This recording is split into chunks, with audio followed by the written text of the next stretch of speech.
আলহামদুলিল্লাহ ওয়াসসালাতু ওয়াসসালামু আলা নবিয়িনা মুহাম্মদ ওয়া আলা আলিহি ওয়া সাহবিহি আজমাইন আম্মা বাদ। রাসূলুল্লাহ সাল্লাল্লাহু আলাইহি ওয়াসাল্লাম বেতন নামাজের সালাম ফিরানোর পর একটা দোয়া করতেন। দোয়াটি হচ্ছে সুবহানাল মালিকিল কুদ্দুস, মহামহিম মালিকের পবিত্রতা ঘোষণা করছি।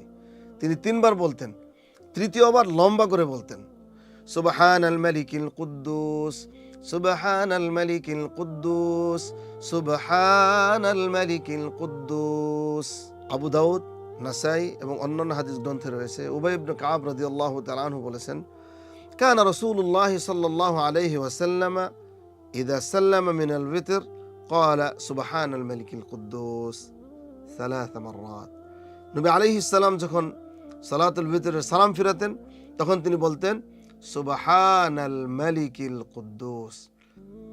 তো যখন আমরা ইমামের সঙ্গে থাকি তখন ইমাম যখন সালাম ফিরায় তখন আমরা বলবো সুবহানাল মালিকিল কুদ্দুস তিনবার। বিষয় হচ্ছে ইমামের সঙ্গে সালাতুল বিতর আদায় করার আলাদা সওয়াব রয়েছে, আর তা হচ্ছে এই ইবনে মাজার বর্ণনায় একটি হাদিস এসেছে, রাসূলুল্লাহ সাল্লাল্লাহু আলাইহি ওয়াসাল্লাম বলেছেন, মান কামা মাআল ইমাম হাত্তা ইয়ানসারিফা কুতিবা লাহু কিয়ামুল লাইলাতিন। যে ব্যক্তি ইমামের সঙ্গে শেষ পর্যন্ত নামাজে থাকবে কিয়ামুল লাইলের সওয়াব সে লাভ করতে পারবে। এই বিশাল একটি সওয়াব। আমরা অনেকেই 4 রাকাত পরে, 8 রাকাত পরে, 10 রাকাত পরে চলে যাই, ইমামের সঙ্গে ভেতরটা আমরা পড়ি না।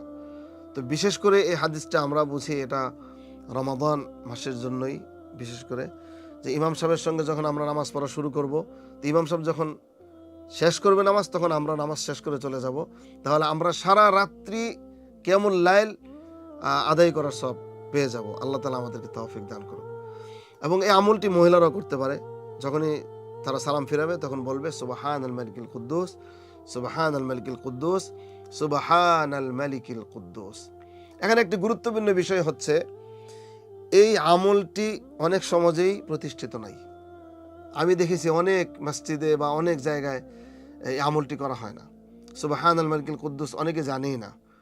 তো একটি গুরুত্বপূর্ণ বিষয় হচ্ছে কোনো সমাজে বা কোথাও যদি নবী আলাইহিস সালামের কোনো সুন্নত প্রতিষ্ঠিত না থাকে, আর সেখানে যদি কেউ একটা সুন্নত প্রতিষ্ঠিত করে, তাহলে তার দেখা দেখি তার শিখানো এই সুন্নত যদি অন্যরা আমল করে তাহলে সমপরিমাণ সওয়াব সেও লাভ করতে পারে। ইবনে মাজার বর্ণনায় এসেছে, রাসূলুল্লাহ সাল্লাল্লাহু আলাইহি ওয়াসাল্লাম বলেছেন, মান আহইয়া সুন্নাতান মিন সুন্নতি ফাআমিলা বিহান নাস বিহা কানা লাহু মিসলু আজরি মান আমিলা বিহা।